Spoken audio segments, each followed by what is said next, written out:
Someone made you angry recently. And you reacted. You said something. You did something. You revealed something about yourself that you can never take back. And here is the brutal truth. That was exactly what they wanted. Your anger is not your strength. It is your most dangerous weakness. Every time you display it, you hand the person who caused it a map. A detailed, precise map of everything that matters to you. Everything that can be used against you. Everything that makes you controllable. Machiavelli understood this 500 years ago. He wrote that the lion cannot protect himself from traps. The lion is powerful. The lion is feared. But the lion is predictable. And a predictable creature is a controllable creature. You have been the lion. Today that changes. Drop in the comments right now and type cold. Because from this moment forward, that is exactly what you are becoming. Part 1. Your anger is their weapon. Understand this first. In almost every situation where someone provoked your anger, it was not an accident. It was designed. People learn fast. Faster than you think. Within months of knowing you, the people around you have already mapped your triggers. They know exactly which words make you defensive. Which situations make you reactive. Which topics make you lose control of your composure. And they use that map. Not always consciously. Not always with evil intent, but they use it. Because angry people are easy to manage. Angry people make decisions they regret. Angry people say things they cannot unsaid. Angry people reveal, in the heat of their reaction, exactly where they are most vulnerable. Daniel Goleman called this the amygdala hijack. The moment your anger is triggered, the emotional part of your brain takes over. The strategic part goes offline. The part of you responsible for calculation, for long-term thinking, for composure under pressure, disappears. You are no longer operating from your full capacity. You are operating from your most reactive, most primitive, most predictable self. And here is what that costs you. You lose the frame. The person who stays calm while you are angry becomes the most rational person in the room. Not because they are right. Simply because they are composed. And composed is always perceived as correct. You make permanent decisions from temporary emotions. The agreement you signed in anger. The words you said that cannot be taken back. The bridge you burned because you reacted before you thought. You hand them your map. Every time you react with emotion, you show them exactly which buttons to press next time. And there will always be a next time. Machiavelli wrote that the prince who acts in passion will find, when the passion subsides, that he has spent real resources on a momentary feeling. The feeling was temporary. The consequences are permanent. Type "they use my anger" in the comments if this is already hitting something real. Part 2. What cold actually means. Now I need to tell you what cold actually means. Because most people hear cold and think empty. Think numb. Think a man who feels nothing and cares about nothing. That is not cold. That is broken.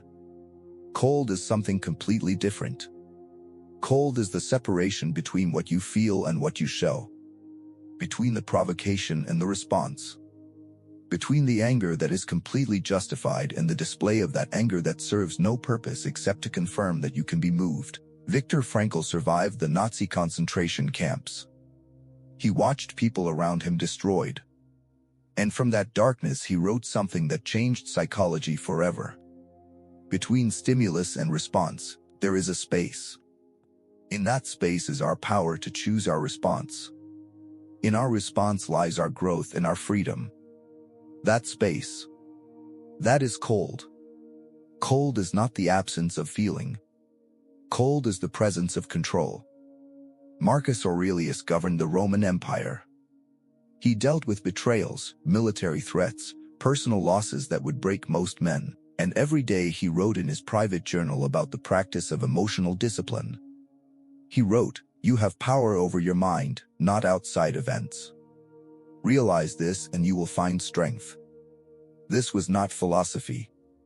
This was survival strategy. The man who cannot be made to react cannot be controlled.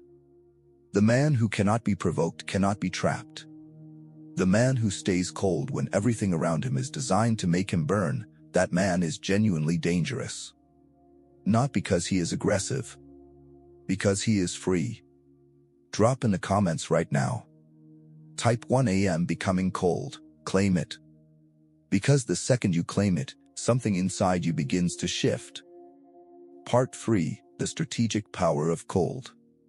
Here is what most people never understand. When you stay cold in a situation designed to make you hot, you do not just protect yourself. You destroy their entire strategy. Think about this. The provocation was built around a reaction. The person who created it has already mapped your response. They know what you will say. They know what you will do. They have prepared for it. They are waiting for you to play your part. When you do not play your part, their strategy collapses. The hostile question in a meeting designed to make you look defensive, met with calm clarity, produces nothing they wanted. The personal attack designed to trigger visible emotion, met with silence and steady eyes, lands in empty space. The escalation designed to pull you into prolonged conflict, met with your deliberate disengagement, has nowhere to go. Machiavelli described this in terms of military strategy. The general who refuses to fight on ground chosen by the enemy has not retreated. He has denied the enemy the conditions they required for victory. Cold is that denial. Cold is refusing to fight on ground chosen by the person who provoked you. And here is the second strategic benefit. When you stay cold while someone else rages, you become the most credible person in the room. Everyone watching sees two people. One composed, one emotional. And in that contrast, the composed person wins. Every time. Without saying a single additional word. Sun Tzu wrote, "The supreme art of war is to subdue the enemy without fighting." Cold is that art. Applied to the conflicts of ordinary life. The person you do not engage with emotionally is the person you have already subdued. They are spending real energy, real credibility, real strategic position in their rage, while you are spending nothing. Type cold wins in the comments. Because it does. Every single time. Part 4, for situations where cold destroys. Let me give you the 4 specific situations where cold gives you complete dominance. Number 1. Cold under public attack. Someone attacks you. In a meeting. In a group. In front of people whose opinion matters. They say something designed to make you look weak, incompetent, or dishonest. Your instinct is to defend. To explain. To correct. Do not. A heated defense confirms the attack landed. It tells everyone watching that you were moved. That it found its target. The cold response takes the time it needs. A pause. A breath. Then it addresses only what is worth addressing.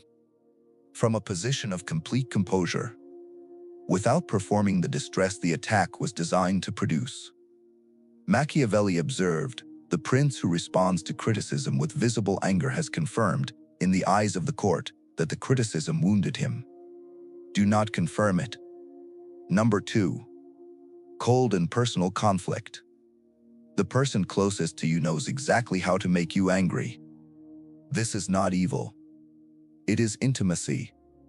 The people who know us best know our triggers best. Staying cold in personal conflict is the hardest application of this principle. Because the stakes are real. The history is long. The provocations are calibrated to precision. But it is also the highest return. The person who can remain composed in intimate conflict shapes the direction of that conflict. Every time. Number 3. Cold under pressure to decide. A decision is being demanded right now. The pressure is real. The urgency is being used, deliberately or not, to prevent you from accessing the clarity you would have if the decision could wait. Remember this. Almost no decision that cannot wait 10 minutes cannot also wait 24 hours. The demand for an immediate answer in a heated context is almost always the demand of someone who knows that a cooler version of you would answer differently. Wait. Always wait. Number 4. Cold when you have been genuinely wronged. This is the most important. Because here the anger is not manufactured. Something real happened. Something that violated your trust, your integrity, your well-being. The anger is justified. Cold does not mean suppressing it. Cold means choosing the moment and the method of your response with the same deliberateness you would bring to any strategic decision. Not whether to respond, but when, and how, and with what objective.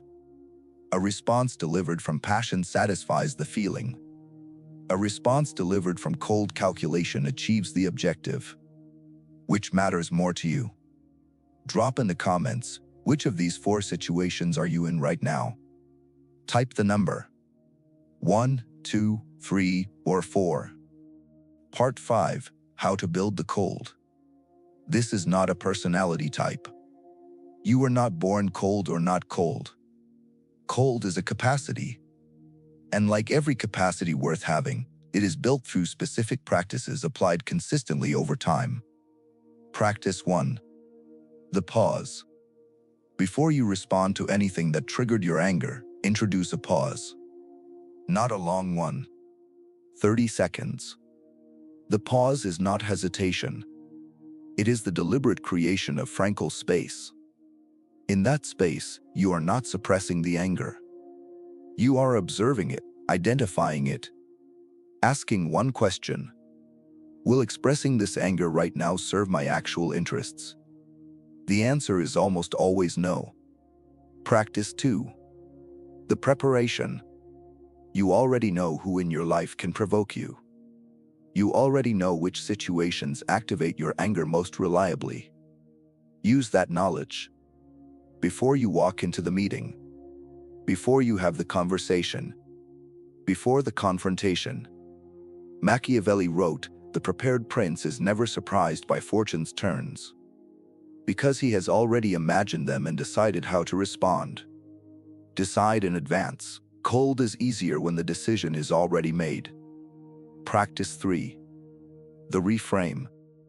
In the moment of provocation, you are inside the other person's design. Their anger, their accusation, their hostility has defined the terms. Step outside those terms. Stop asking, "What do I say in response to this attack?" Start asking, "What is actually happening here? What does this person need from my reaction? What would I do if I had no emotional investment in winning this exchange?" That shift moves you from inside the provocation to above it. Practice 4. The postmortem. After every significant situation where your anger was triggered, spend 5 minutes in honest review. Not self-criticism. Learning. What triggered it? How you responded. What it cost you. What a colder response would have produced. Marcus Aurelius did this every single night. He governed an empire and still found time to ask himself, "Did I stay cold today? What can I do better tomorrow?" If it was necessary for an emperor, it is necessary for you. Type "building the cold" in the comments right now if you are committing to these 4 practices from today. Let them rage. Let them spend the energy. Let them reveal what they are willing to do in heat that they would never do in cold. Let them show every person watching exactly what they look like when their strategy fails to produce the reaction they designed it for.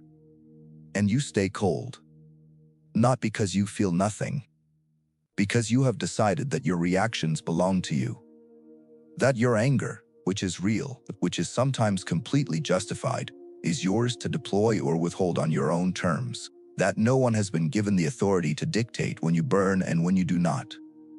Machiavelli's prince who could not be provoked was the prince who could not be trapped. The trap requires your reaction to close. Without your reaction, it is just a mechanism with no one inside it. You have been giving people the reaction they needed to complete their traps for too long. That ends now. The cold is not something you become overnight. It is something you choose. Every day. In the small moments. The irritating comment you do not respond to. The provocation you observe without engaging.